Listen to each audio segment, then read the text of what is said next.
I jerked awake to Benjamin's crying cutting through the morning quiet like a knife. The sound hit me wrong, too sharp, too urgent, and I was already sitting up before my brain caught up with my body. Sandra shifted beside me, pulling the covers over her head. "Your turn," she mumbled into the pillow. "Right. My turn." Like we were keeping score. I stumbled down the hallway, my bare feet finding every cold spot on the hardwood. Benjamin's room was dim, just the pale morning light filtering through his dinosaur curtains. He was standing in his crib, gripping the rails with his tiny fists, his face red and streaky with tears. "Hey, buddy," I said, lifting him up. His diaper was soaked through, which explained the urgency. "Let's get you sorted out." The changing routine was automatic by now. Wipes, fresh diaper, clean onesie. Benjamin calmed down once he was dry, making those little cooing sounds that usually melted my heart. Today they just made me feel tired. I carried him to the kitchen where Sandra was already moving around, getting his bottle ready. She'd thrown on an oversized sweater and leggings, her hair pulled back in a messy bun. Everything about her movements looked rehearsed, like she was following a script she'd memorized but didn't really understand. "Coffee?" I asked, settling Benjamin in his high chair. "Sure." She didn't look at me when she said it. I started the coffee maker and watched her feed Benjamin. She held the bottle at the right angle, supported his head properly, did everything exactly like the parenting book said. But there was something missing in it, something mechanical about the way she went through the motions. "You okay?" I asked. "Fine." The word came out flat, automatic. "Just tired." We were all tired. That was the thing about having a baby. Exhaustion became your default state, and you stopped remembering what it felt like to be fully awake. But this felt different. Sandra had been different for weeks now, maybe longer. Like she was there, but not really there, going through the motions of being a mom and a wife without actually being present for any of it. I poured coffee into 2 mugs and handed her one. She took it without looking up from Benjamin, who was making happy gurgling sounds as he drank. "I should get going soon," I said, checking the time on my phone. "That presentation for the Morrison project is today." I waited for her to say something else, maybe ask how I was feeling about it or wish me luck. She used to do that. Before Benjamin, before everything got so complicated, she would have kissed me goodbye and told me to knock them dead. Now she just nodded and kept feeding our son like I hadn't spoken at all. I finished my coffee standing up, watching them. Benjamin was almost done with his bottle, his eyelids getting heavy. Sandra would probably put him down for his morning nap after I left, then spend the next 2 hours doing whatever it was she did when I wasn't around. I used to know her schedule, used to be part of it. Now I felt like a stranger in my own house. "I'll be home around 6, I said, grabbing my messenger bag from the counter. "Okay." I kissed the top of Benjamin's head, breathing in that sweet baby smell that was supposed to trigger some kind of paternal bliss. Instead, I just felt the weight of responsibility settling on my shoulders like a heavy coat. This little person depended on us completely, and I wasn't sure either of us was equipped to handle that right now. Sandra didn't look up when I headed for the door. The morning air was crisp, with that edge that meant winter was coming whether we were ready or not. I fumbled with my keys, already mentally rehearsing the presentation I'd been working on for weeks. The Morrison project was big, the kind of thing that could really establish my reputation at the firm if I didn't screw it up. "Don't drive today, son." I spun around, nearly dropping my keys. An older Hispanic man was standing beside my car, like he'd materialized out of nowhere. He was maybe in his 60s, wearing a brown cardigan and dark slacks, with kind eyes that didn't match the intensity of his stare. "Excuse me," I said. "Don't drive today," he repeated, stepping closer. "Something terrible will happen." I looked around, trying to figure out where he'd come from. Our neighborhood wasn't exactly the kind of place where strangers just wandered around at 7 in the morning. "I'm sorry, do I know you?" "My name is Patrick." He said it like that should mean something to me. "And I know what's coming if you get in that car." A laugh bubbled up in my throat, nervous and sharp. "Okay, well, thanks for the warning, but I really need to get to work." "No." His voice was firm, almost desperate. "You don't understand. I've seen this before. If you drive today, someone dies." The laugh died in my throat. This guy wasn't just some harmless eccentric. There was something genuinely unsettling about the way he was looking at me, like he could see something I couldn't, like he knew something I didn't. "Look, I don't know who you are or what you want, but I'm going to be late for work." I moved toward my car, but Patrick stepped into my path. "A child," he said quietly. "A little boy. He'll run into the street chasing a ball and you won't be able to stop in time." My blood went cold. The specificity of it, the certainty in his voice. It was like he was describing something that had already happened, instead of predicting something that might. I shook my head, trying to clear it. "That's crazy. You can't just predict accidents." "I'm not predicting anything." Patrick's eyes were sad now, almost pitying. "I'm remembering." "Remembering what?" But he just stepped back, gesturing toward my car. "Go ahead then. Drive to work. Take Maple Street like you always do. See what happens when you reach the 1200 block." I stared at him, my keys heavy in my hand. Part of me wanted to get back in the house, call the police, report some kind of disturbance. But a bigger part of me just wanted to get away from this conversation, from the way Patrick was looking at me like I was already guilty of something I hadn't done yet. "You're insane," I said. But the words came out weaker than I'd intended. "Maybe." Patrick nodded slowly. "But that won't change what happens." I got in my car and started the engine, my hand shaking slightly as I backed out of the driveway. Patrick stood on the sidewalk watching me go, his expression resigned, like he'd known all along that I wouldn't listen. The drive downtown was the same route I took every day, through our subdivision, onto Maple Street, then the highway to the business district. I'd done it so many times I could probably do it with my eyes closed. But today every intersection felt loaded with possibility, every crosswalk a potential disaster. Patrick's words kept echoing in my head. A little boy, chasing a ball, the 1200 block of Maple Street. I was being ridiculous. You couldn't predict accidents. Random strangers didn't just appear in your driveway with supernatural knowledge of future tragedies. This was real life, not some supernatural thriller. But as I turned onto Maple Street, I found myself slowing down, scanning the sidewalks for children. The 1200 block was coming up, a residential stretch with older houses and big front yards, the kind of place where kids might play outside before school. I was going maybe 20 miles per hour when I saw the ball. It was red and blue, bouncing across the street from the left side. And behind it, running without looking, was a little boy who couldn't have been more than 5 years old. I slammed on the brakes, but I was already too close. The car skidded forward, and I felt the sickening impact as the bumper caught the child's small body. He flew several feet before hitting the pavement with a sound I knew I'd never forget. Time seemed to fracture.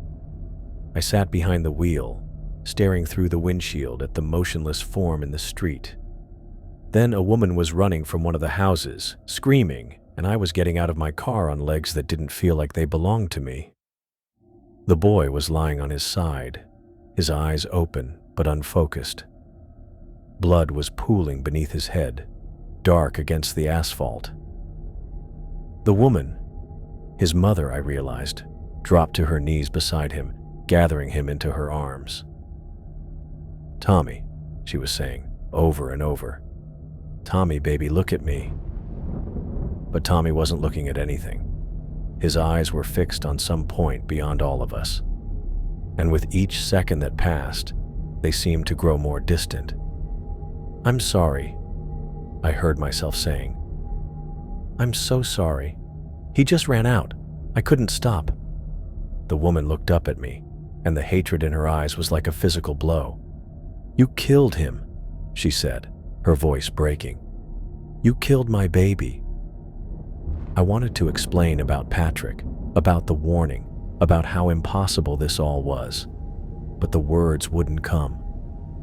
I just stood there watching the life drain out of a child's eyes while his mother held him, and sirens wailed in the distance.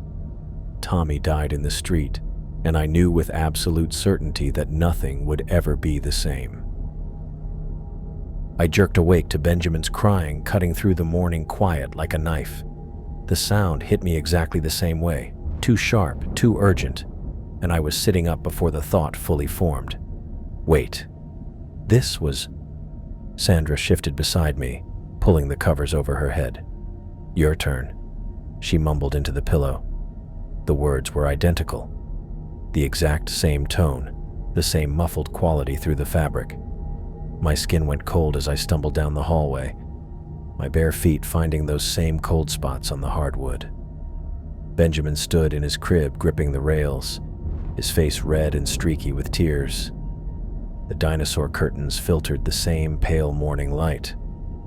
Everything was precisely as it had been before, if there had been a before, which was impossible.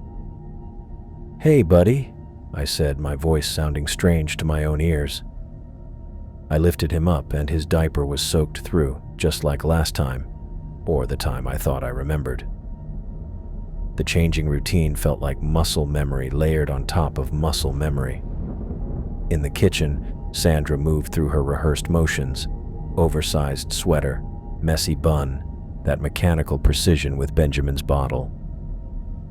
I started the coffee maker and watched her, looking for any sign that she remembered too. But her movements were exactly the same, down to the way she held the bottle at that perfect angle. "You okay?" I asked, even though I knew what she'd say. "Fine. Just tired." The flat automatic response hit me like a physical blow. I poured coffee with shaking hands, my mind racing through explanations that all sounded insane. Stress-induced hallucinations. Some kind of breakdown. Maybe I'd never actually left the house yesterday. Maybe I'd dreamed the whole thing. But I could still feel the impact of the car hitting that little boy. Could still see his mother's face, hear her voice breaking as she said, I'd killed her baby. "I should get going soon," I said, checking my phone. Same time. "That presentation for the Morrison project is today." I finished my coffee standing up, watching Sandra feed Benjamin. The same happy gurgling sounds, the same heavy eyelids. Everything identical except for the sick feeling in my stomach that this had all happened before. "I'll be home around 6, I said, grabbing my messenger bag. "Okay." I kissed Benjamin's head and headed for the door, my heart already racing. If this was some kind of repeat, then Patrick would be, "Don't drive today, son." There he was. Same brown cardigan, same dark slacks, standing beside my car like he'd been waiting for me. The sight of him made my knees weak. "You," I said, my voice coming out hoarse. "You were here yesterday." Patrick's expression didn't change. "Don't drive today. Something terrible will happen." "No, stop." I moved closer, studying his face. "You said the same thing yesterday, about a little boy chasing a ball. the 1200 block of Maple Street. My name is Patrick, he said like I hadn't spoken. And I know what's coming if you get in that car. Because it already happened. The words burst out of me. I drove yesterday and I hit him. Tommy. His name was Tommy and I killed him and his mother. I stopped, breathing hard. How is this possible? For the first time, Patrick's expression shifted. Something like sadness flickered in his eyes. You remember. Remember what? What is this? I grabbed his shoulders, feeling solid flesh under the cardigan. Are you doing this somehow? Is this some kind of sick game? I'm not doing anything. Patrick's voice was gentle, almost pitying. This is happening to you. That's not an answer. I shook him, desperation making me rough. People don't just relive the same day. That's not how reality works. Isn't it? Patrick looked at me steadily. Then how do you explain what you remember? I let go of him, stepping back. My hands were shaking. I don't know. I don't know. But there has to be an explanation. A real one. There is.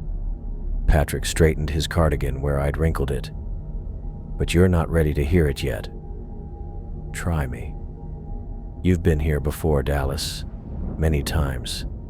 And you'll be here again until you understand what you need to understand. Understand what? But Patrick just gestured toward my car. Go ahead. Drive to work. Take a different route this time if it makes you feel better. See what happens. The suggestion hit me like a revelation. A different route. Of course. If this was some kind of supernatural prediction, then changing my path should change the outcome. I could avoid Maple Street entirely, take the highway straight downtown. That's exactly what I'm going to do, I said, pulling out my keys. And when nothing happens, when I get to work safely, you're going to explain what kind of con you're running. Patrick's expression was resigned, like he'd known all along what I would choose. I'll be here when you get back. I got in my car, hands still shaking but feeling more in control. This was logical, cause and effect. If Patrick somehow knew about an accident on Maple Street, maybe he'd seen the kid playing there, noticed dangerous traffic patterns, then avoiding that street would solve the problem. I backed out of the driveway and headed straight for the highway on-ramp, bypassing the residential neighborhoods entirely. The morning traffic was light, and I made good time downtown. No children chasing balls, no accidents, no tragedy. By the time I reached the business district, I was feeling almost triumphant. Whatever game Patrick was playing, I'd beaten it through simple logic and planning. I pulled into the parking garage beneath my office building, already composing the speech I'd give him when I got home. My usual spot on the third level was occupied. Jackson's silver Honda sat in my space, which was weird. He usually parked on the second level near the elevators. I circled up to the fourth level and found an open spot, then walked back down toward the building entrance. The parking garage was quieter than usual, just the hum of fluorescent lights and the distant sound of traffic from the street. I was thinking about the Morrison presentation, mentally rehearsing my opening remarks, when the gunshot echoed off the concrete walls. The sound was sharp and final, nothing like the movie version. I froze for a second, my brain trying to process what I'd heard. Then I was running back toward the third level, my footsteps echoing in the empty space. Jackson was on the ground beside his car, blood spreading across his white dress shirt. His eyes were wide and unfocused, staring at the ceiling. A figure in dark clothing was running toward the exit ramp, too far away for me to make out any details. Jackson. I dropped to my knees beside him, pressing my hands against the wound in his chest. Blood seeped between my fingers, warm and sticky. Stay with me, man. Help is coming. But even as I said it, I knew no one else was around to call for help. I fumbled for my phone with one bloody hand, trying to dial 911 while keeping pressure on the wound. Jackson's hand grabbed my shirt, his grip surprisingly strong. "Dallas," he gasped, blood flecking his lips. "He was asking about me for weeks." "Who? Who was asking about you?" "Said I took something that wasn't mine." Jackson's voice was getting weaker. Didn't understand what he meant. "Don't talk. Save your strength." The 911 operator was asking for my location, and I gave her the address while watching the life drain out of my friend's eyes. "Tell my mom." Jackson's grip on my shirt loosened. "Tell her I'm sorry." "You can tell her yourself. You're going to be fine." But Jackson's eyes had gone distant, fixed on some point beyond all of us. The same look I'd seen in Tommy's eyes yesterday, or whenever that had been. I knelt there, holding pressure on a wound that no longer mattered, listening to sirens wail in the distance. Jackson's blood stained the concrete beneath us, and I knew with absolute certainty that nothing would ever be the same. Again. I jerked awake to Benjamin's crying cutting through the morning quiet like a knife. No, not again. The sound hit me exactly the same way, too sharp, too urgent, and I was already sitting up, my heart hammering against my ribs. This was the third time. The third identical morning, down to the way the light filtered through our bedroom curtains and the way Sandra's hair fell across her pillow. "Your turn," Sandra mumbled, pulling the covers over her head. The same words. The exact same tone. I stared at her buried form, my mouth dry with panic. This wasn't possible. People didn't relive the same day over and over. That was fiction, not reality. But I could still feel Jackson's blood on my hands from yesterday. Could still hear Tommy's mother screaming that I'd killed her baby the day before that. I stumbled down the hallway, my legs shaky. Benjamin stood in his crib, with the same red, tear-streaked face, gripping the rails with tiny fists.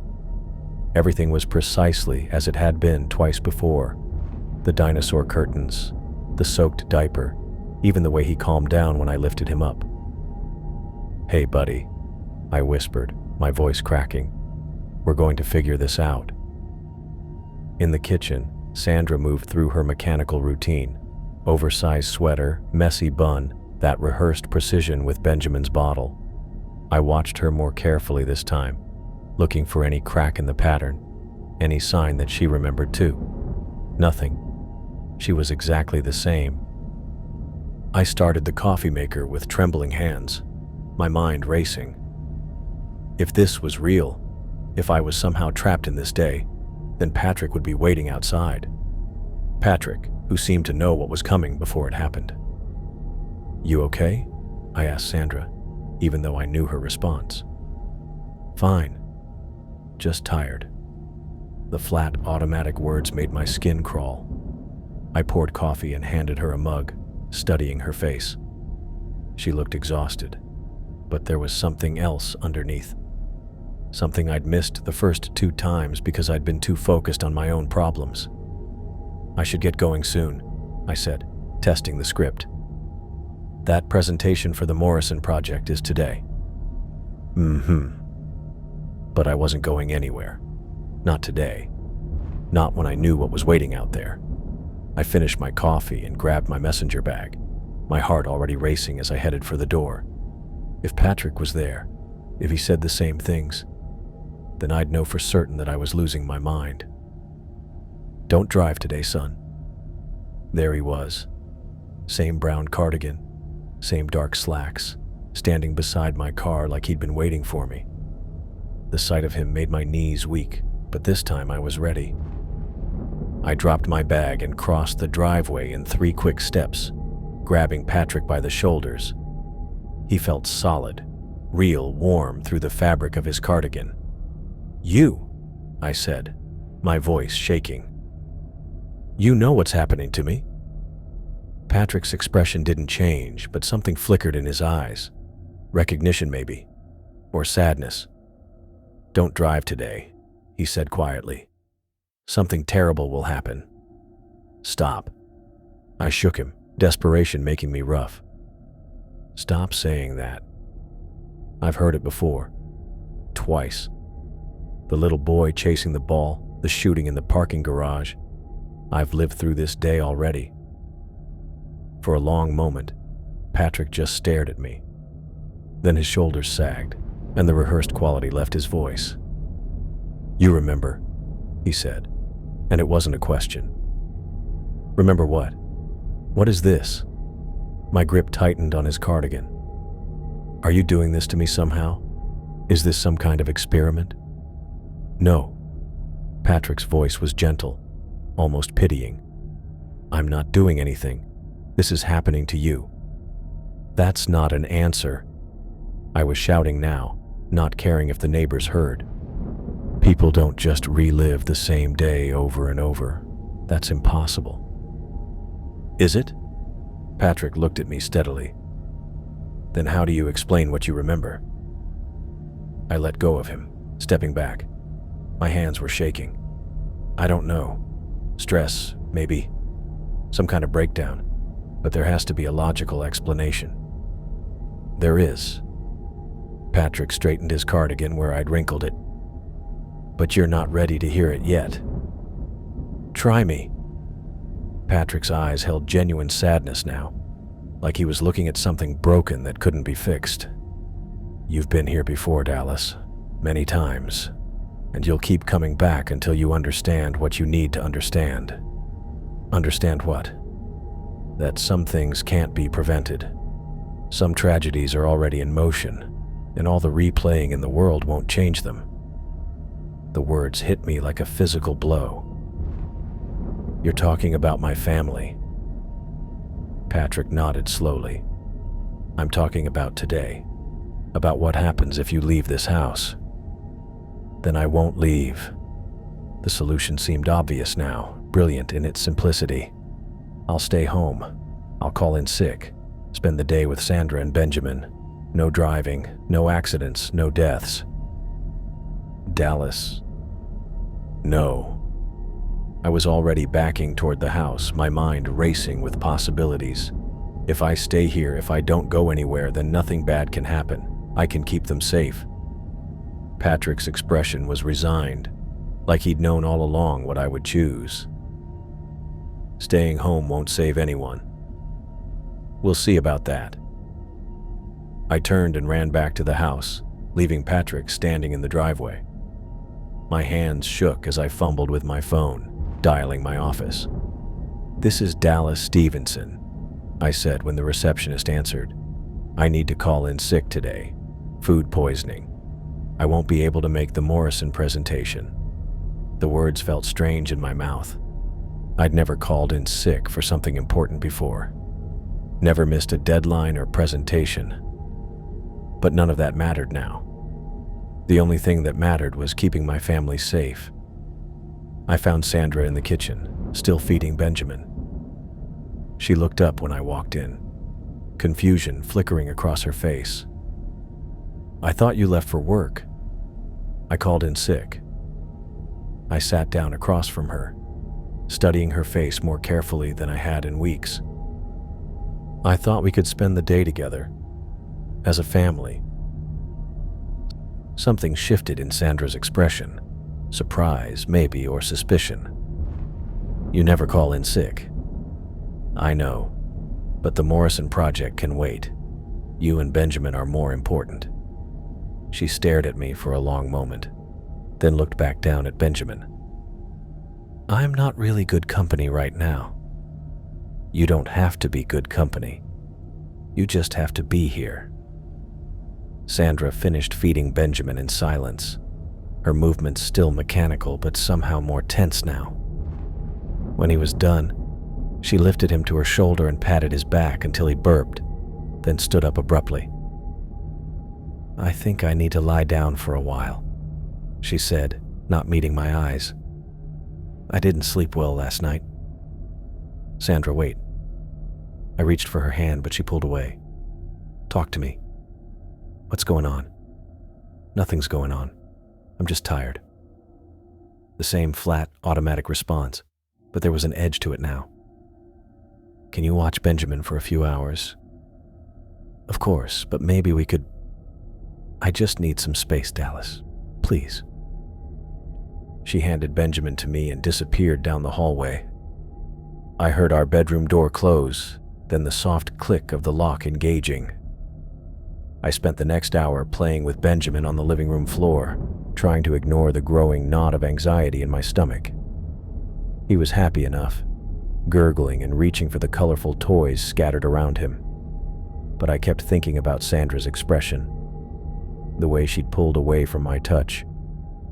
Around noon, I heard movement from the bedroom. Footsteps, then the sound of our bathroom door closing. I waited for her to come out, to join us in the living room, but the house stayed quiet. Benjamin was getting fussy, probably hungry again. I made him a bottle and fed him in the kitchen, listening for any sound from the bedroom. Nothing. "Sandra," I called out. "You want some lunch?" No response. I put Benjamin in his bouncy seat and walked down the hallway. Our bedroom door was still closed, but I could hear something from inside. A soft clinking sound like glass touching glass. "Sandra?" I knocked gently. "Are you okay?" "Fine," came her muffled voice. "Just resting." But that clinking sound continued, rhythmic and deliberate. I pressed my ear to the door and heard it more clearly, the sound of liquid being poured, then the soft thud of a bottle being set down. My blood went cold. We kept a small wine rack in our bedroom closet, bottles Sandra had collected over the years for special occasions. I'd never seen her drink during the day before, especially not alone. "Sandra, can you open the door? I want to talk to you." I said, "I'm fine, Dallas. Just leave me alone."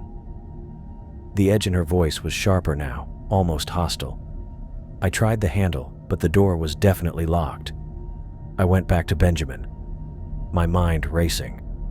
Sandra had been different for weeks, distant, mechanical, going through the motions of being a wife and mother without really being present. I'd attributed it to exhaustion, to the normal stress of having a new baby. But what if it was something more? The afternoon crawled by. Benjamin napped, and I tried to read, but I couldn't concentrate. Every few minutes I heard that soft clinking from the bedroom, the sound of glass on glass. By 3 o'clock, I couldn't stand it anymore.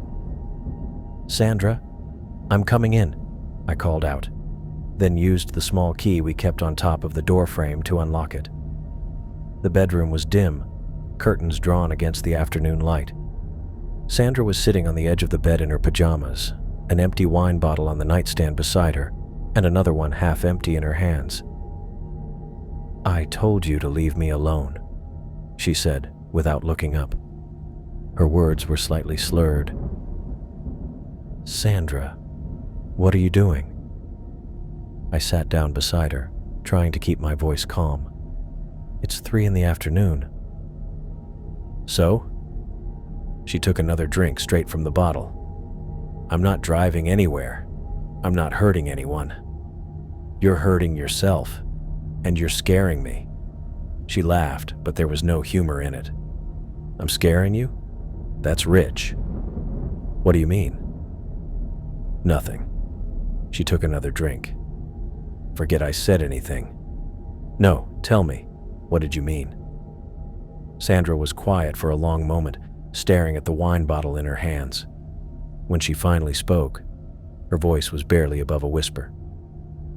"I think about hurting him sometimes." My blood turned to ice. "Hurting who?" "Benjamin." The name came out broken, like it hurt to say. "I have these thoughts, these horrible thoughts about what I could do to him, and I can't make them stop." I stared at her, my mind struggling to process what she just said. "Sandra, Those are just intrusive thoughts. New parents get them sometimes. They don't mean anything, don't they? She looked at me then, and her eyes were red-rimmed and desperate. What if they do mean something? What if I'm dangerous? You're not dangerous. You're just tired and overwhelmed, and you don't understand. She stood up abruptly, swaying slightly. You don't hear the things I hear. You don't see what I see. What do you hear? Voices. The word came out like a confession. Telling me I'm a terrible mother. Telling me Benjamin would be better off without me. Telling me I'm going to ruin his life just by being near him. I felt like the floor was dropping out from under me. Sandra, how long has this been going on? Weeks, maybe months. I don't know anymore. She took another drink, her hands shaking. I thought it would get better. I thought if I just tried harder, if I just pushed through it. We need to call someone. A doctor, a therapist. No. The word came out sharp and final. No doctors, no therapists. I'm not crazy, Dallas. I didn't say you were crazy, but you're struggling, and there's help available. I said no. She threw the wine bottle across the room, and it shattered against the wall, red wine spreading across the white paint like blood. Benjamin's crying erupted from down the hallway, sharp and urgent. The sound seemed to cut through Sandra like a knife, and she pressed her hands to her ears. Make it stop, she whispered. Please make it stop. I ran to Benjamin's room and found him standing in his crib, his face red with tears. I lifted him up, trying to soothe him, but he kept crying. When I turned around, Sandra was standing in the doorway, swaying dangerously. Give him to me, she said, reaching out with unsteady hands. Sandra, you've been drinking. Maybe I should. Give him to me. Her voice was sharp, desperate. He's my baby. I need to hold my baby. Against my better judgment, I handed Benjamin to her. She gathered him against her chest, and for a moment, his crying quieted. But Sandra was still swaying, and I could see the wine on her breath. I'm such a terrible mother, she whispered, tears streaming down her face. Look at him. He knows. He knows I'm broken. You're not broken, Sandra. You're sick, and we can get you help. The voices are right. Her grip on Benjamin tightened, and he started crying again. He'd be better off without me. You both would. That's not true. I reached for Benjamin, but Sandra pulled away. Don't touch him, she screamed, backing toward the window. Don't you see? I'm poison. Everything I touch turns to poison. Benjamin was crying harder now, his small body rigid with distress. Sandra was holding him too tightly, her movements erratic and unpredictable. Sandra, please, give me Benjamin. We can talk about this, but first— No! She spun away from me, and I saw her foot catch on the edge of the changing table. She stumbled, her grip on Benjamin loosening. I lunged forward, trying to catch them both, but I was too far away. Sandra hit the floor hard, Benjamin tumbling from her arms. His small body struck the corner of the dresser with a sickening thud before landing motionless on the hardwood. The silence that followed was deafening. Sandra lay on the floor, staring at Benjamin's still form with wide, horrified eyes. Blood was pooling beneath his head, dark against the pale wood. No, Sandra whispered, crawling toward him. No, no, no, Benjamin, baby, please. But Benjamin wasn't moving. His eyes were open but unfocused, staring at some point beyond all of us. The same look I'd seen in Tommy's eyes, in Jackson's eyes. Sandra gathered Benjamin's lifeless body into her arms, rocking back and forth as she sobbed. I killed him, she kept saying. I killed my baby. I knelt beside them, my hands shaking as I reached for Benjamin's neck, searching for a pulse I knew I wouldn't find. His skin was already growing cold. Sandra looked up at me, her face streaked with tears and wine, and something that might have been relief. "I told you I was dangerous," she whispered. Then she was on her feet, moving faster than I thought possible in her condition.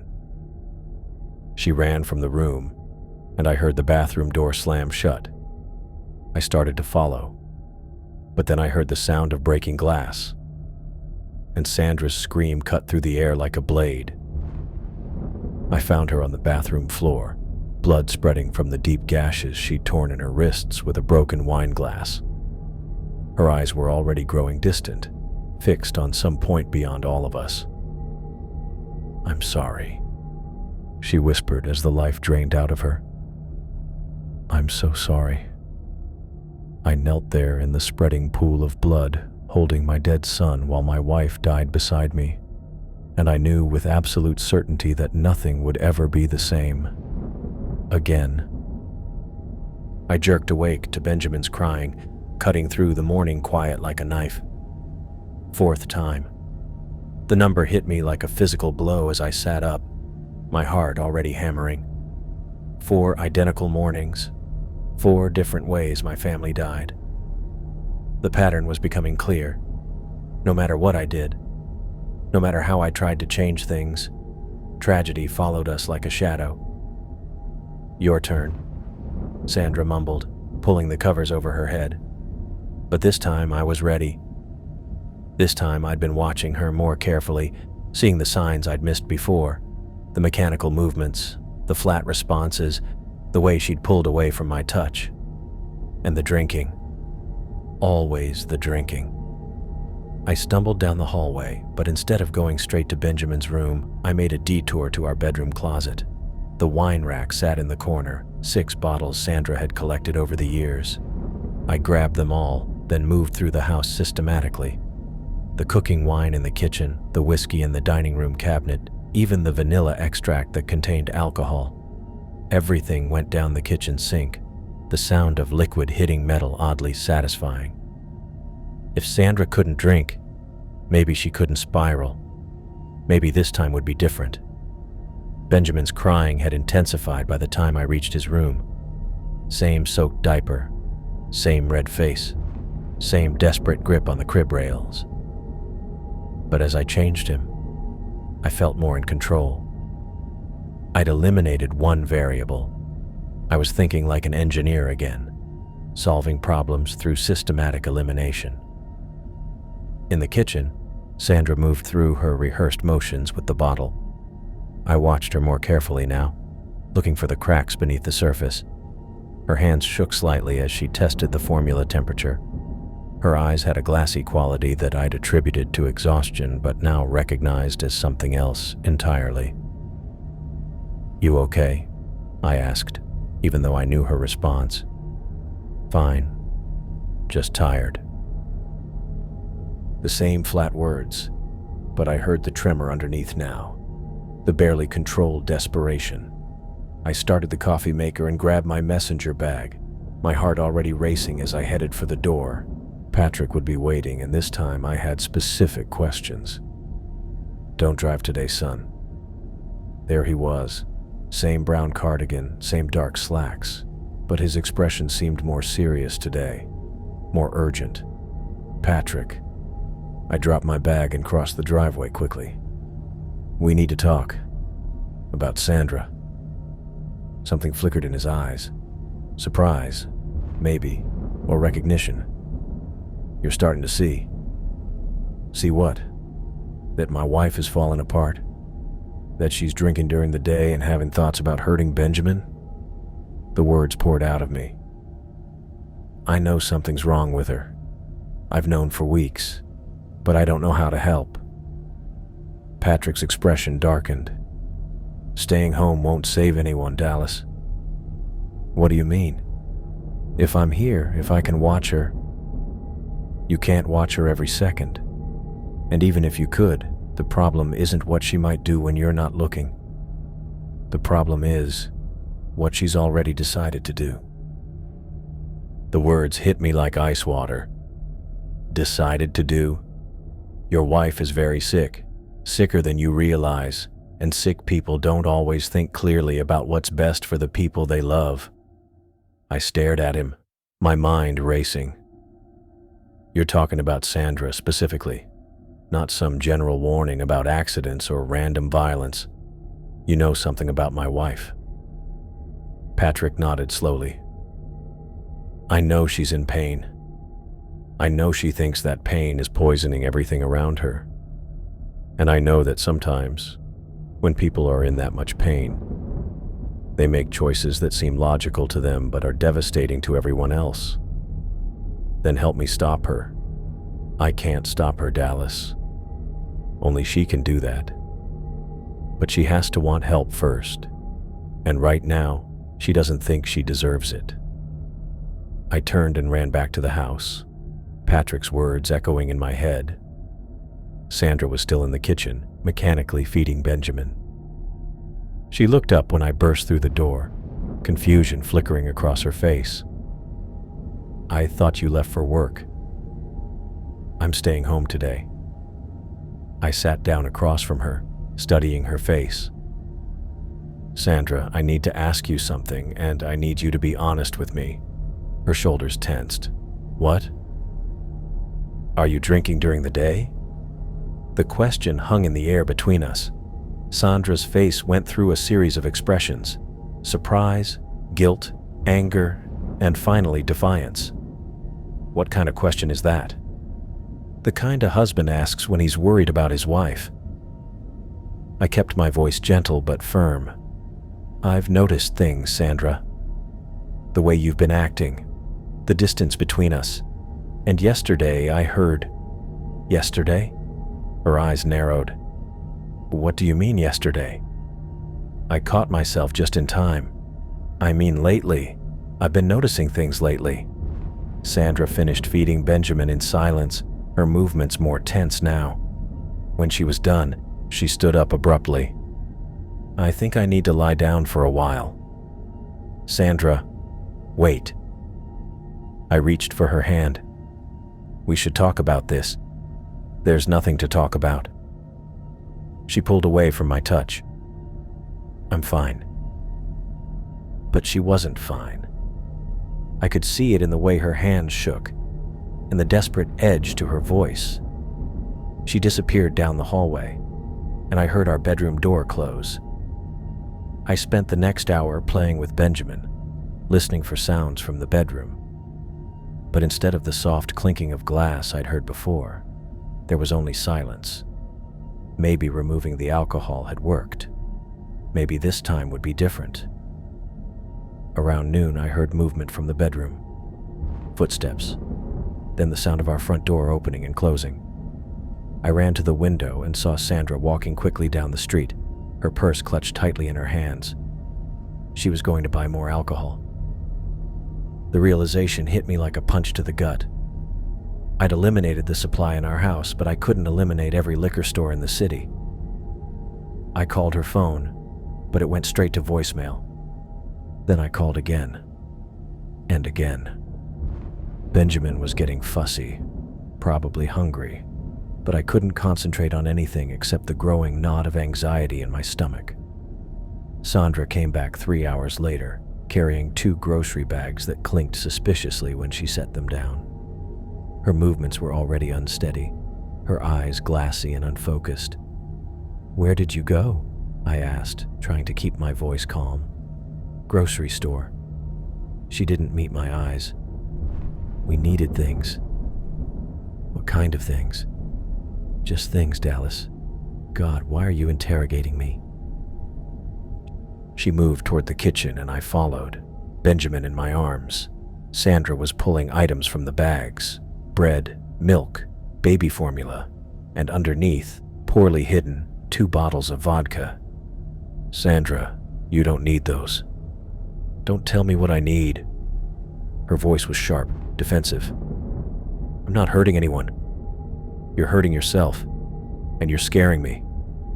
She laughed, but there was no humor in it. I'm scaring you? That's rich. Benjamin started crying, probably hungry again. Sandra reached for him automatically, but I pulled back. "Let me make his bottle," I said. "You've been drinking. I can take care of my own baby." The words came out slurred and angry. "Give him to me." "Sandra, please, just let me." "Give him to me." She lunged forward, trying to grab Benjamin from my arms. In the struggle, she stumbled backward, catching herself against the kitchen counter. "Fine," she said, her voice suddenly cold and mechanical. "Fine, I'll make his bottle." She moved to the cabinet where we kept the formula, her movements jerky and unpredictable. I watched her measure the powder into the bottle, add the water, shake it to mix. But something was wrong with her coordination. Her hands were shaking too much, and she kept reaching for things that weren't there. "Sandra, maybe I should—" "I said I can do it." She spun around, the bottle in one hand and something else in the other. A small plastic container with a bright yellow label. Cleaning fluid. Industrial strength. "Sandra, what are you doing with that?" "Adding vitamins," she said, her voice dreamy and distant. "Benjamin needs his vitamins to grow big and strong." She was unscrewing the cap of the cleaning fluid, holding it over the bottle. The smell hit me immediately. Sharp, chemical, deadly. "Sandra, no." I lunged forward, Benjamin still in my arms. "That's not vitamins, that's poison. Don't tell me how to take care of my baby." She fought me, her movements wild and uncontrolled. "You think I don't know what I'm doing? You think I'm stupid?" We struggled over the bottle, the cleaning fluid sloshing dangerously. Benjamin was crying harder now, his small body rigid with distress. Sandra's grip was surprisingly strong, fueled by alcohol and desperation. "Let go!" she screamed. "You're trying to control me. You're trying to take him away from me." The bottle slipped from our combined grip, spinning through the air. The poisoned formula splashed across Benjamin's face, into his mouth, down his throat. He choked, his tiny body convulsing as the chemicals burned through his system. "No!" Sandra's drunk rage turned to devastating clarity as she realized what had happened. "No, no, no, Benjamin!" But it was too late. Benjamin's body was seizing in my arms, foam appearing around his lips. His eyes rolled back, showing only white, and then he went completely still. Sandra stared at his motionless form, her face cycling through horror, grief, and something that might have been relief. "I killed him," she whispered. "I killed my baby." Then she was moving, faster than I thought possible in her condition. She grabbed a kitchen knife from the block on the counter, the blade catching the afternoon light. "Sandra, don't—" But she was already driving the knife deep into her own throat, the metal disappearing into flesh with a wet final sound. Blood sprayed across the kitchen cabinets as she collapsed beside the counter, her eyes growing distant and unfocused. I knelt there on the kitchen floor, holding Benjamin's still body while Sandra's life drained away in a spreading pool of red. The same look in both their eyes. That distant, unfocused stare that I'd seen too many times now. The silence that followed was deafening. No crying, no breathing, no sound except the steady drip of blood hitting the linoleum. I knew with absolute certainty that nothing would ever be the same. Again. I jerked awake to Benjamin's crying, cutting through the morning quiet like a knife. Fifth time. But this time felt different. Sharper, more focused. Like someone had adjusted the lens on a camera, and everything had snapped into clarity. I wasn't stumbling through this morning blind anymore. I had questions and I was going to get answers. "Your turn," Sandra mumbled, pulling the covers over her head. I was already moving, but not toward Benjamin's room. I threw on yesterday's clothes and headed straight for the front door, my bare feet slapping against the hardwood. If Patrick was going to be there anyway, we were having this conversation now. He was waiting by my car, same brown cardigan, same resigned expression. But when he saw me coming, something shifted in his posture, like he'd been expecting this. "Don't drive today, son. Cut the crap." I crossed the driveway in quick strides, stopping just inches from his face. "Who are you really? And don't give me some mysterious warning about terrible things happening. I've heard it 4 times already." Patrick's eyes widened slightly. "You remember all of them. Every single loop. Tommy getting hit by my car, Jackson bleeding out in the parking garage, Sandra drinking herself into a paranoid rage and killing Benjamin." The words came out harsh, clinical. "So let's skip the cryptic warnings and get to the truth. Who are you?" For a long moment, Patrick just stared at me. Then his shoulders sagged, and when he spoke, his voice was different. More tired, more human. "My name is Dr. Patrick Chavez. I was a psychiatric nurse at Presbyterian Hospital until I retired last year." "Was? What does that have to do with—" "Your wife was my patient, Dallas, 6 months ago when she was admitted for postpartum depression." The words hit me like a physical blow. Sandra was never hospitalized. I would have known. She was there for 3 days. You brought her in yourself after she called you at work, crying about thoughts of hurting the baby. Patrick's voice was gentle but relentless. "Don't you remember? She'd been having episodes for weeks, staying up all night, convinced someone was trying to break in, refusing to let you hold Benjamin, because she thought you might drop him on purpose." Images flickered through my mind, fragments I'd been pushing away for months. Sandra pacing the house at 3 a.m., checking locks over and over. The way she'd snatch Benjamin away whenever I reached for him. Her insistence that the neighbors were watching us, talking about us. No. I shook my head.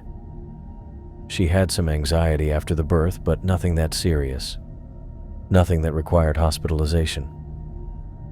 She needed intensive treatment, Dallas. Medication, therapy, possibly long-term care. But her insurance company pushed for early discharge. Said 3 days was sufficient for adjustment disorder. Patrick's voice turned bitter. I fought them. Told them she was showing signs of postpartum psychosis, that she was a danger to herself and the baby. But they wouldn't listen. "You're lying." But even as I said it, more memories were surfacing. Sandra's prescription bottles hidden in the bathroom cabinet. Her insistence that the pills made her feel fuzzy and not like herself. The way she'd started flushing them down the toilet when she thought I wasn't looking. "I've been watching your family since then," Patrick continued, trying to find the right moment to intervene. But every time I approached, Sandra would get suspicious, paranoid. She thought I was part of some conspiracy to take Benjamin away. Benjamin's crying was getting louder from inside the house, but I couldn't move. Couldn't process what Patrick was telling me. "The loops," I said finally. "Explain the loops." Patrick's expression grew even sadder. "There are no loops, Dallas. You're in a hospital bed right now, unconscious. You've been there for 3 weeks ever since you found them." "Found who?" "Sandra and Benjamin, in your bedroom. She'd been dead for hours by the time you got home from work." The world tilted sideways. I grabbed Patrick's arm to steady myself, but he felt less solid now, like he was fading around the edges. "No, that's not what happened. I've been living this day over and over, trying to save them. Your mind is trying to process trauma it can't accept, creating scenarios where you could have prevented what happened, where you weren't at work when your family needed you most." Patrick's voice was getting distant, echoing. "I'm your doctor, Dallas. I've been trying to guide you through these memories, help you face the truth. Stop. I backed away from him, my hands shaking. This is real. Sandra is alive in that house right now, feeding Benjamin. I can save them this time. Dallas. I can save them. I turned and ran back to the house, Patrick's voice calling after me, but I wasn't listening anymore. I had work to do. Benjamin was still crying when I burst through the front door. Sandra looked up from the kitchen, confusion and irritation flickering across her face. What's wrong with you? You look like you've seen a ghost. We need to talk. I was breathing hard, my mind racing. About your medication. Sandra's expression immediately shifted, becoming guarded. What medication? The pills you've been hiding. For the postpartum depression. I moved toward the kitchen cabinets, starting to search. Where are they, Sandra? Dallas, stop, you're scaring me. But I was already pulling open drawers, checking behind cereal boxes and coffee cans. In the third cabinet, behind a stack of dinner plates, I found them. 3 prescription bottles with Sandra's name, all dated from 6 months ago, all nearly full. Risperidone, I read from the first label. Sertraline, lorazepam. I turned to face her, the bottles clutched in my hands. These are antipsychotics, Sandra. Heavy-duty medication for serious mental illness. Sandra's face had gone pale. You went through my things. You stopped taking them, didn't you? That's why you've been getting worse. The paranoia, the drinking, the thoughts about hurting Benjamin. I don't have thoughts about hurting Benjamin. But her voice cracked on the words, and I could see the lie in her eyes. Yes, you do. And that's okay, Sandra. It's not your fault. It's the illness talking. But you need help. I don't need help. She was backing away from me now. Benjamin clutched against her chest. I need you to stop spying on me. Stop going through my private things. Sandra, listen to me. You were hospitalized 6 months ago. You don't remember because the trauma blocked it out. But you were sick then, and you're sick now. You're lying. Her voice was getting shrill, panicked.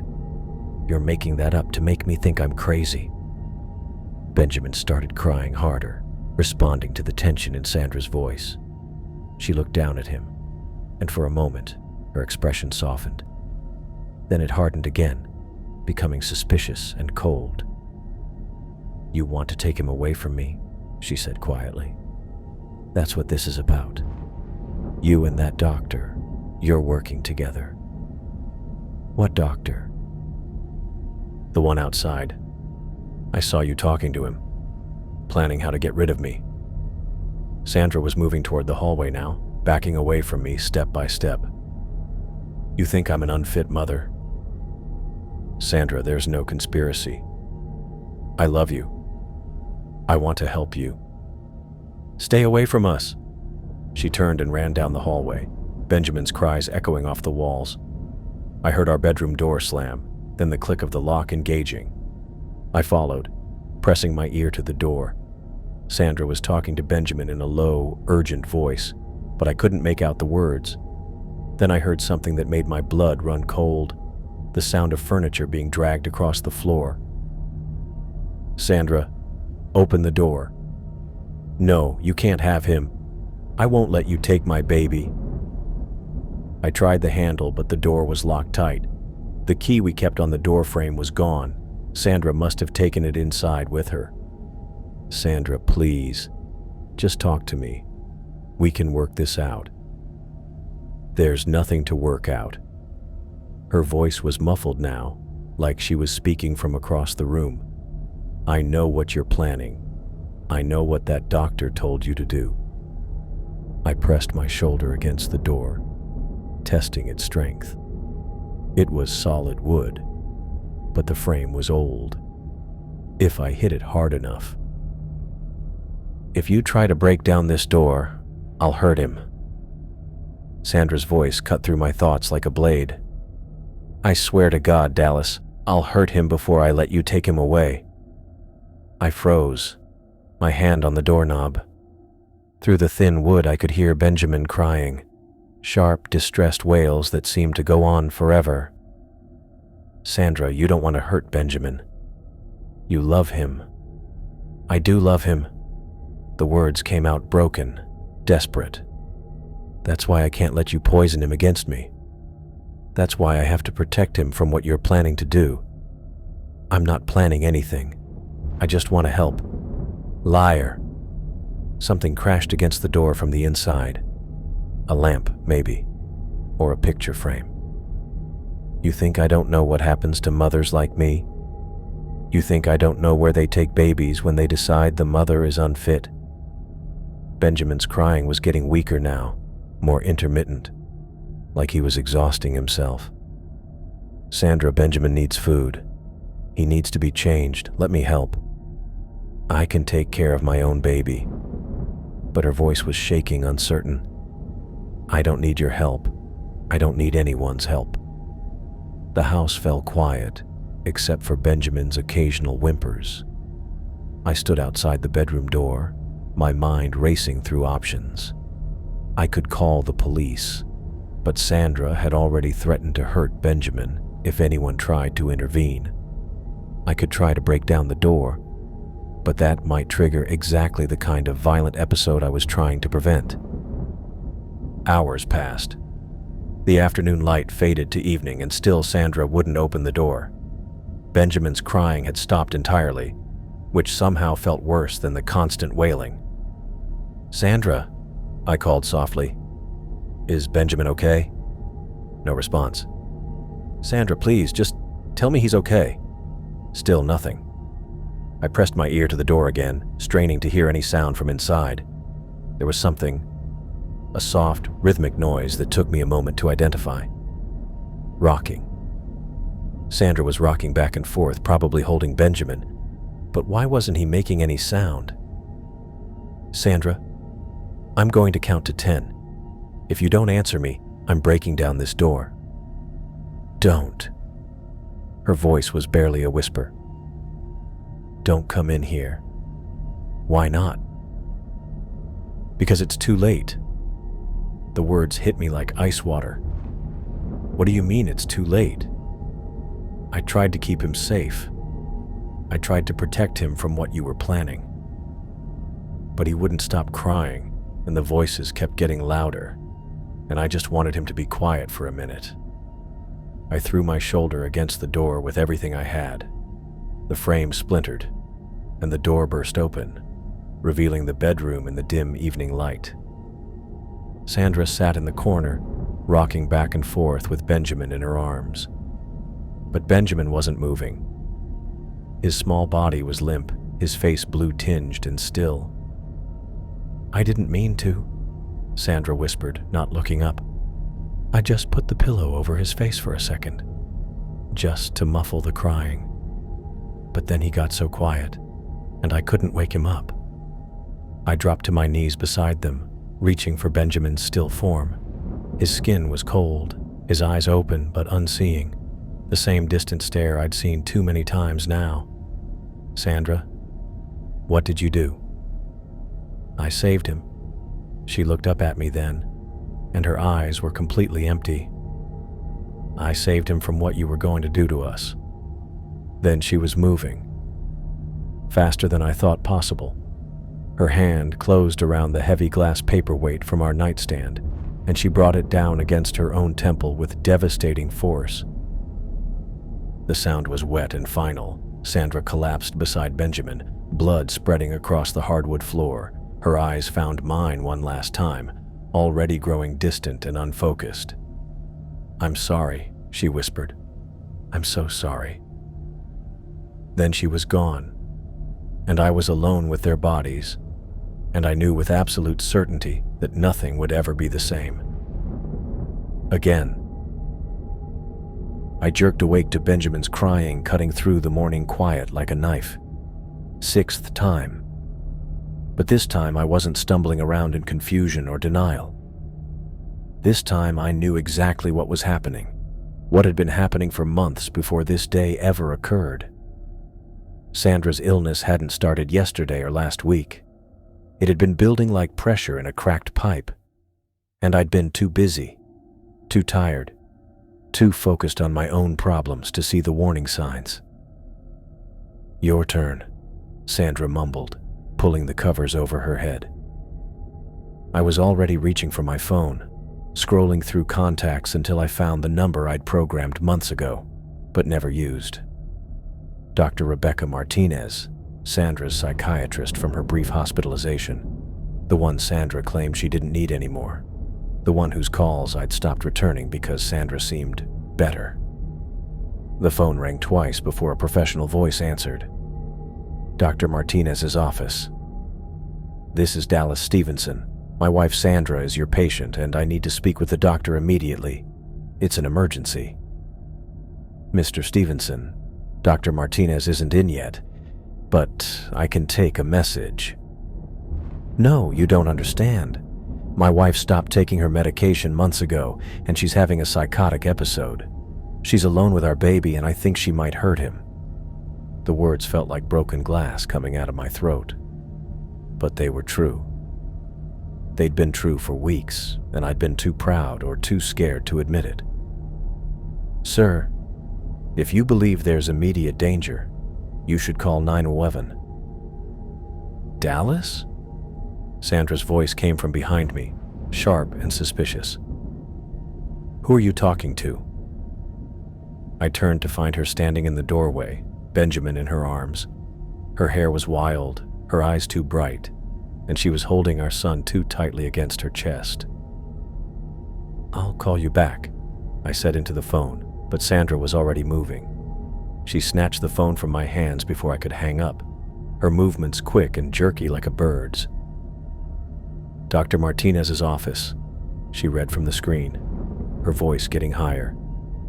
"You called my doctor. You called her behind my back. Sandra, I'm worried about you, about us. I think you need help." "Help?" She laughed, but it sounded broken. "Or you think I need to be locked up again? Is that what you and Dr. Martinez were planning?"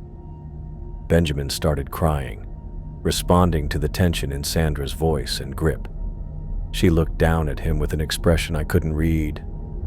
Love and terror and something else. Something that made my stomach clench. "I'm not planning anything. I just think... You think I'm crazy." She was backing away from me now, moving toward the living room. "You think I'm dangerous? That's what you told her, isn't it? That I might hurt Benjamin?"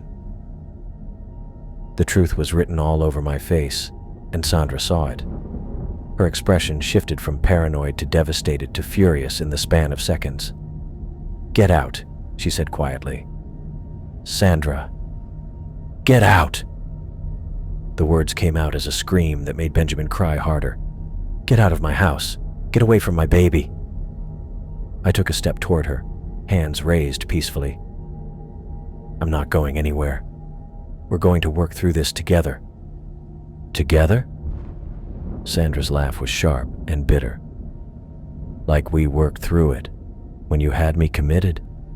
Like we worked through it when you let them pump me full of drugs that made me feel like a zombie? The medication was helping you. The medication was killing me. It was killing everything that made me me." She was pacing now, Benjamin bouncing in her arms as she moved. I couldn't paint, couldn't think, couldn't even feel love for my own baby. "Is that what you want? A wife who's so drugged up she can't function?" "I want a wife who's alive," I said quietly. "I want a son who's safe." Sandra stopped pacing, her face going very still. "Safe from what, Dallas? Safe from me?" The question hung in the air between us like a loaded gun. I could lie, try to backtrack, but we were past that now. We'd been past that for months. "Sometimes," I said. "Yes." The admission broke something in Sandra's face.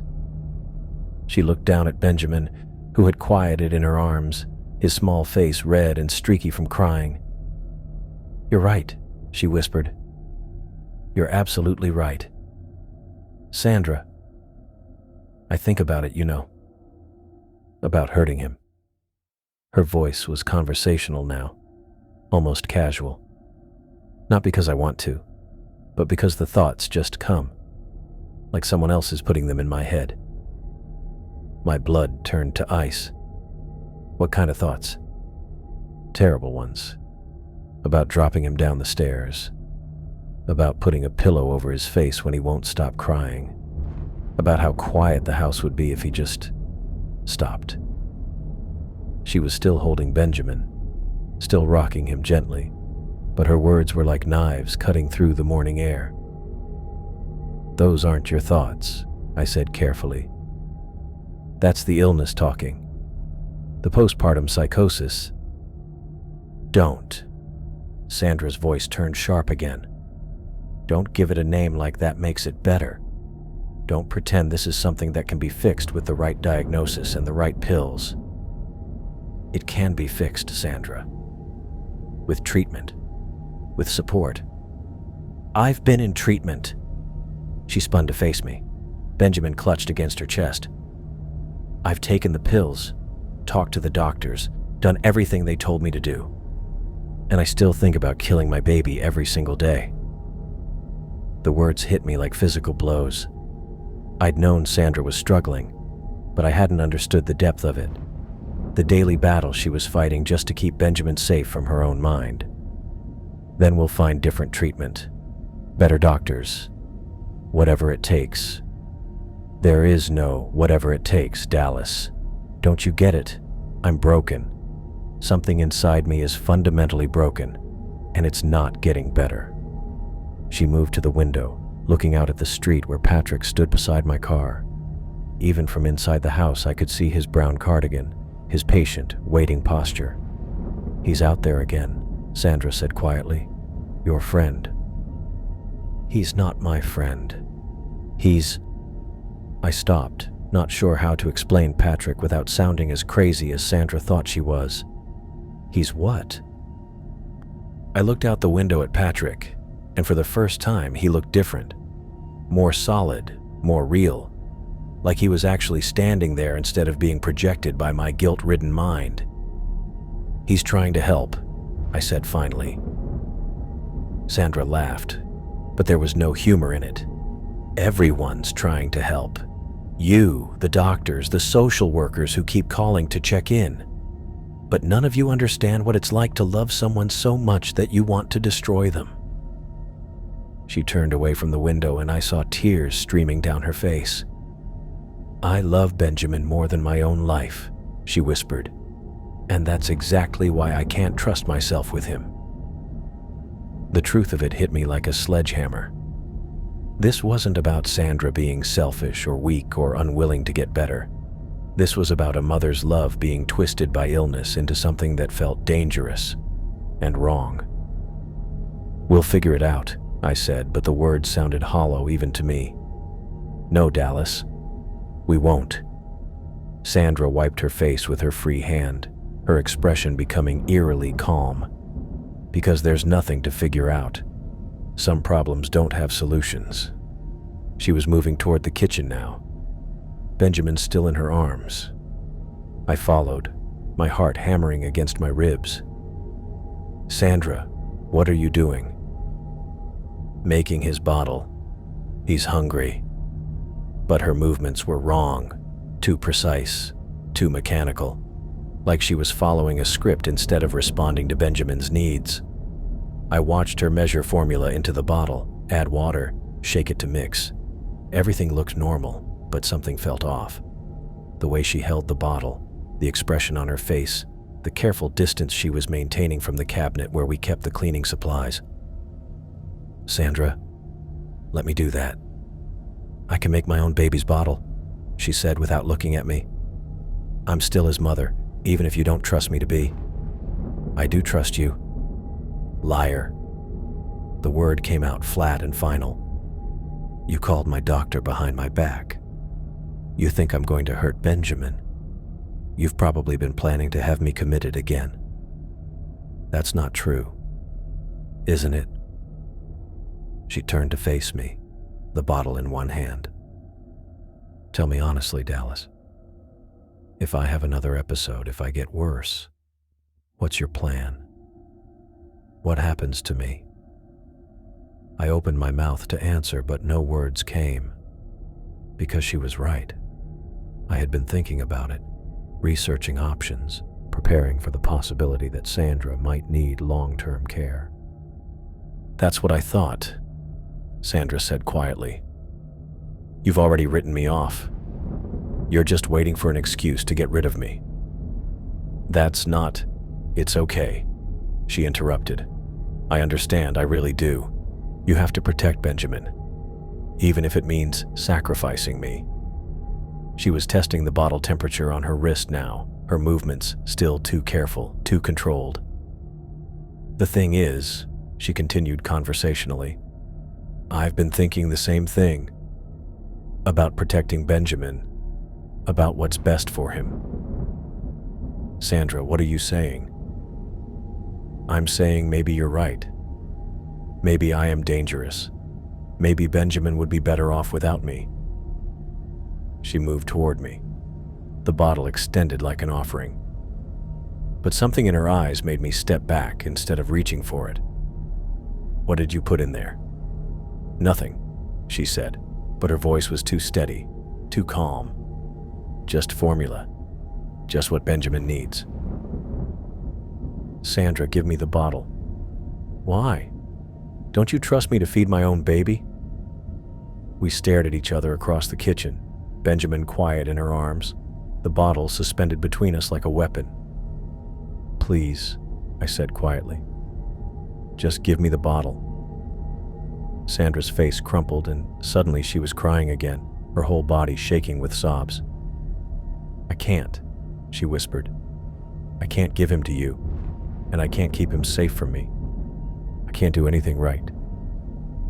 She sank to the floor, still holding Benjamin and the bottle, her back against the kitchen cabinets. Benjamin started crying again, probably confused by the sudden movement and his mother's distress. I'm so tired, Dallas, Sandra said through her tears.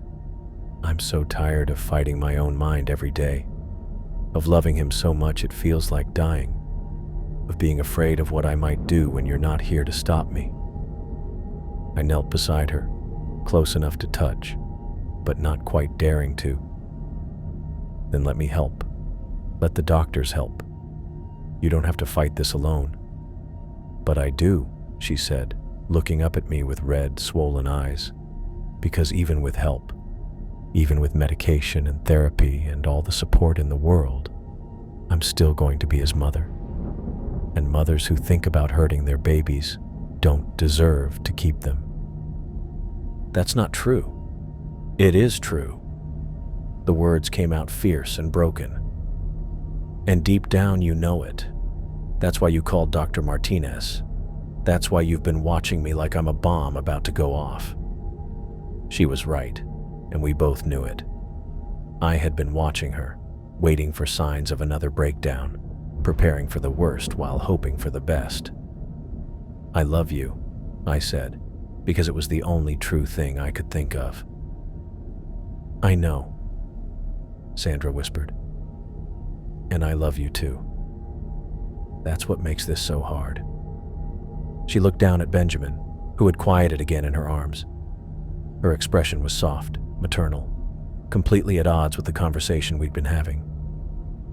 He's so beautiful, she said quietly. So perfect. He deserves better than this. Better than me. Sandra, I know what I have to do, she said, her voice becoming calm and resolved. I've known for weeks. I just wasn't brave enough before. She stood up slowly, Benjamin cradled against her chest, the bottle still clutched in her free hand. There was something different about her now, something final and determined that made my skin crawl. Sandra, whatever you're thinking, we can find another way. "There is no other way," she said simply. "This is the only way to keep him safe." She was moving toward the hallway now, toward our bedroom. I followed, my heart hammering, knowing with absolute certainty that if I let her reach that room, I would lose them both. "Sandra, stop. Please, just talk to me." "We're done talking," she said without turning around. "We've been talking for months, and nothing's changed. I'm still sick, you're still scared, and Benjamin is still in danger." "He's not in danger." "He is." She spun around, her face twisted with anguish. "He's in danger every second he's with me. Every time I hold him. Every time I'm alone with him. Every time I look at him and feel those thoughts creeping in." Benjamin started crying again, his small voice echoing off the hallway walls. Sandra looked down at him, and for a moment her expression softened. "Shh," she whispered, rocking him gently. "It's okay, baby. Mommy's going to make it okay." But the way she said it, the tone of finality in her voice, made everything inside me go cold. "Sandra, give me Benjamin." "No." She backed toward the bedroom door. "I need to do this myself. I need to be the one to keep him safe." "Safe from what?" "From me," she said simply. "From the monster I've become." She reached the bedroom door and slipped inside, Benjamin still crying in her arms. I heard the lock click, and then there was silence. I pressed my ear to the door, straining to hear what was happening inside. Sandra was talking to Benjamin in a low, soothing voice, but I couldn't make out the words. Then I heard something that made my blood freeze, the sound of our bedroom window sliding open. "Sandra!" I threw my shoulder against the door, but it held firm. "Sandra, open the door." "I'm sorry." Her voice came through the wood, muffled but clear. "I'm so sorry, Dallas. But this is the only way." I could hear Benjamin crying, but it was getting fainter, like Sandra was moving away from the door, toward the window, toward the 3-story drop to the concrete patio below. "Sandra, please don't do this." But even as I said it, I knew it was too late. I'd known it was too late from the moment I woke up this morning, from the moment I'd started living this day over and over again. Because this wasn't really happening. This was just my mind's way of torturing me with all the ways I could have failed, all the moments I could have intervened but didn't. The truth hit me like a physical blow, and suddenly I could see Patrick standing in the hallway behind me, his expression infinitely sad. "She's already gone, isn't she?" I said without turning around. "They're both already gone." "Yes," Patrick said quietly. "They've been gone for 3 weeks. You found them when you came home from work that day." Sandra had been planning it for weeks. The window, the fall, making sure Benjamin wouldn't suffer. I slumped against the bedroom door, my legs giving out beneath me. And I've been reliving this day over and over, trying to find a way to save them. Your mind has been trying to process trauma it can't accept, creating scenarios where you could have prevented what happened, where you weren't at work when your family needed you most. "But I couldn't have prevented it," I said, the words feeling like stones in my mouth. "Even if I'd been here, even if I'd called Dr. Martinez, even if I'd done everything right. Sandra was too sick and I was too late." "Yes," Patrick said gently. "Some tragedies can't be prevented, Dallas. Some illnesses are too strong, and some people are too far gone to save." I closed my eyes, and when I opened them, the hallway was different. Sterile. White walls, fluorescent lighting, the smell of disinfectant and floor wax. "Where am I?"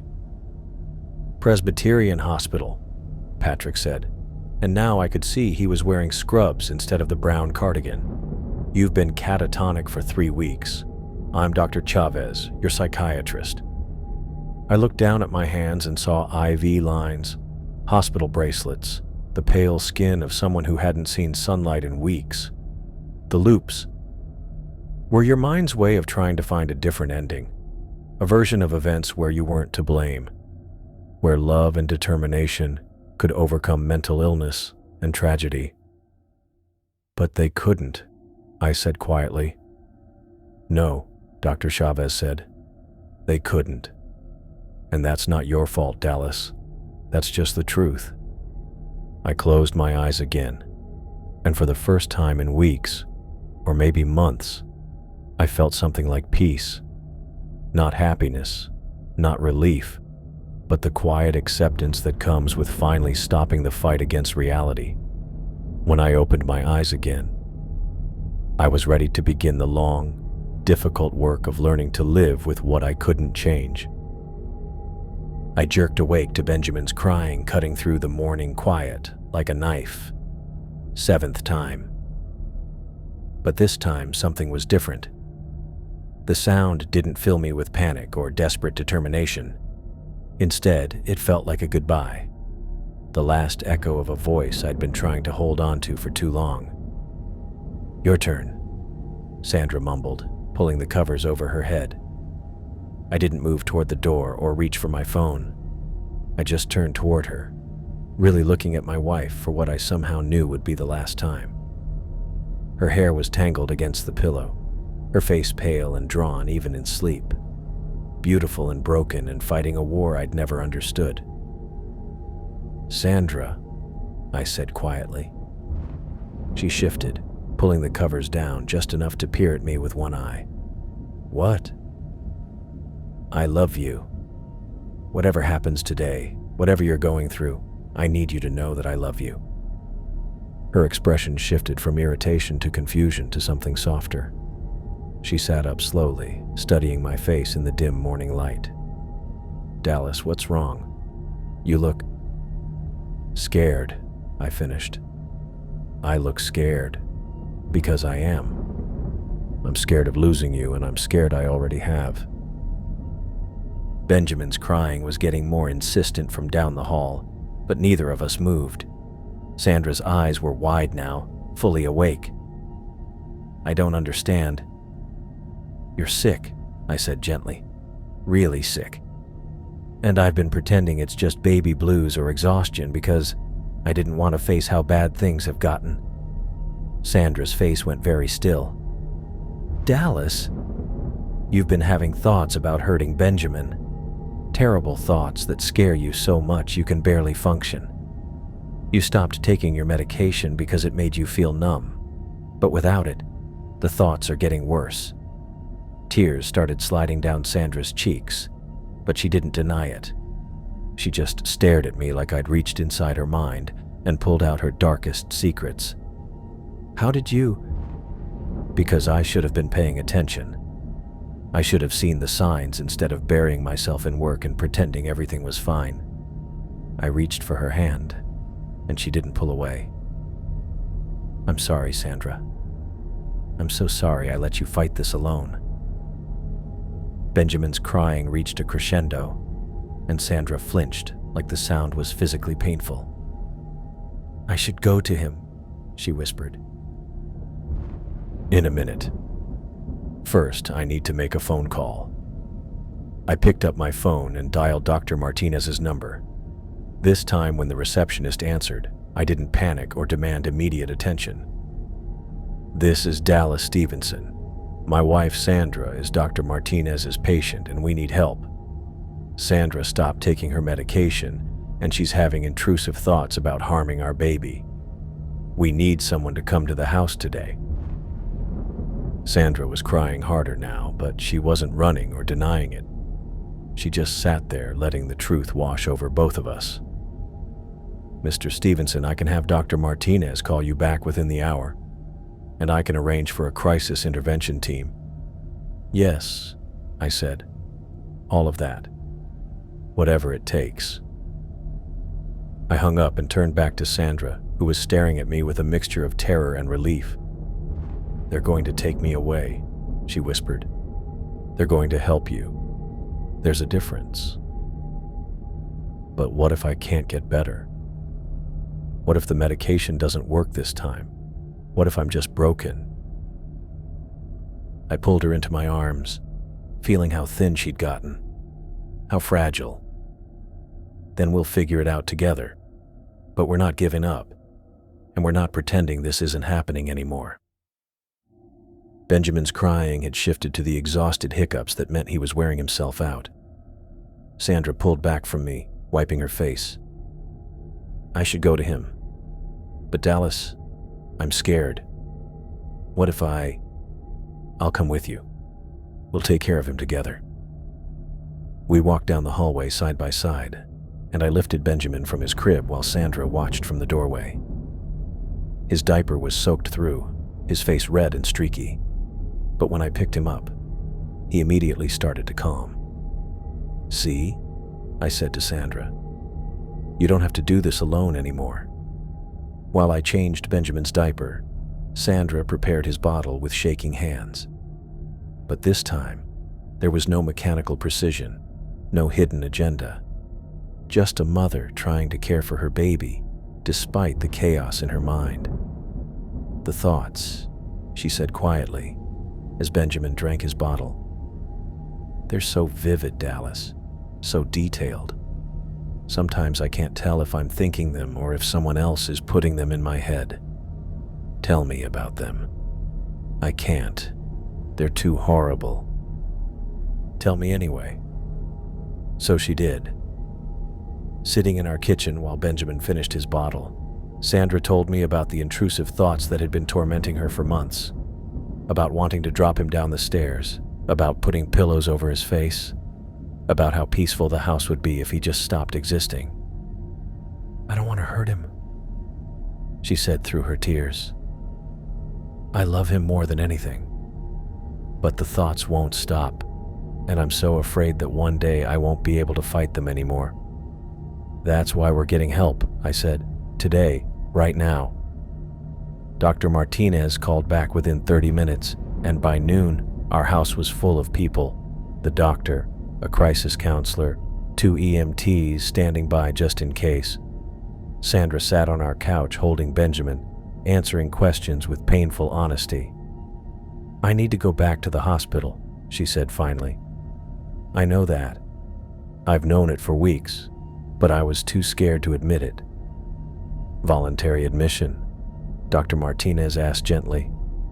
Sandra nodded, tears streaming down her face. But I want Dallas to keep Benjamin. I don't want him in foster care while I'm getting treatment. That can be arranged, the doctor said. Your husband seems very capable, and you'll be able to have supervised visits once you're stabilized. The next few hours passed in a blur of paperwork and phone calls. Sandra packed a small bag while I held Benjamin, both of us crying but not trying to hide it anymore. I might be gone for weeks, Sandra said as the EMTs waited by the front door. However long it takes, I said. We'll be here when you're ready. She kissed Benjamin's forehead, then mine. I love you both. Even when my brain is lying to me about everything else, I know that's true. I love you too. And Sandra, this isn't your fault. The illness isn't your fault. She nodded, but I could see she didn't quite believe it yet. That would take time and therapy and probably more medication adjustments than either of us wanted to think about. After they left, I sat in the quiet house with Benjamin sleeping in my arms. For the first time in months, the silence felt peaceful instead of ominous. My phone buzzed with messages from work, but I ignored them. The Morrison project could wait. Everything could wait. As evening approached, I found myself standing by the front window, looking out at the street where Patrick had appeared so many times before. And there he was, leaning against my car in his brown cardigan. But something was different. He looked translucent, like he was fading around the edges. I carried Benjamin outside, and Patrick smiled when he saw us. She's getting help, I said. Yes, Patrick replied. You did the right thing, Dallas. You face the truth instead of trying to fix what couldn't be fixed. Will she get better? I don't know. Mental illness doesn't come with guarantees, but she has a chance now, which is more than she had this morning. Benjamin stirred in my arms, making the small sounds that meant he was waking up. Patrick looked at him with infinite sadness. He's beautiful, Patrick said quietly. Yeah, he is. I looked down at my son, then back at Patrick. You're not really here, are you? Patrick's smile was gentle and infinitely sad. I'm exactly where I need to be, Dallas. The question is, are you ready to be where you need to be? The world around us started to shift, the colors bleeding out like watercolors in rain. The house behind me became less solid, more like a memory than a place. This day, I said, understanding flooding through me. It never really happened, did it? Not like this. Your mind needed to find a way to forgive yourself, Patrick said, his voice becoming distant. To understand that love isn't always enough. But that doesn't make the love meaningless. The street was dissolving now, the evening light fading to something whiter and more sterile. Benjamin's weight in my arms became lighter, less real. They're gone, I said, and it wasn't a question anymore. Yes, Patrick said, but you're not. And that matters, Dallas. Your life still matters. The last thing I saw was Patrick's kind eyes, and then everything went white. I opened my eyes to fluorescent lights and the steady beep of monitoring equipment. My throat was dry, my body stiff from weeks of immobility. A man in scrubs sat beside my bed, making notes on a clipboard. Dallas? He looked up, and I recognized Patrick's face, though he was younger than in the loops, more solid. Can you hear me? I'm Dr. Chavez. I tried to speak, but only managed to croak. Dr. Chavez held a cup of water to my lips, and I drank gratefully. How long? I managed. 3 weeks. You've been catatonic since the funeral. His voice was gentle but direct. Do you remember what happened?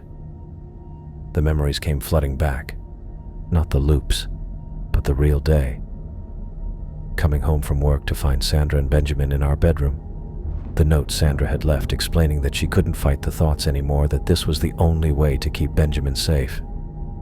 The window she'd opened. The 3-story fall that had killed them both instantly. I remember, I whispered. The loops you experienced. Your mind's way of processing trauma, trying to find a scenario where you could have saved them. But I couldn't have. No, Dr. Chavez said quietly. Sandra's illness was too advanced, and she'd been planning this for weeks. There was nothing you could have done differently. I closed my eyes, feeling the weight of that truth settle into my bones. It hurt, but it was a clean hurt now, not the festering guilt that had been eating me alive. What happens now? I asked. Now we work on helping you live with what you can't change, Dr. Chavez said. It won't be easy, and it won't be quick. But you're not alone in this, Dallas. And your life still has meaning. I nodded, tears sliding down my cheeks for the first time since I'd found their bodies. Real tears, in the real world, for the real loss of the 2 people I'd loved most. It was a beginning,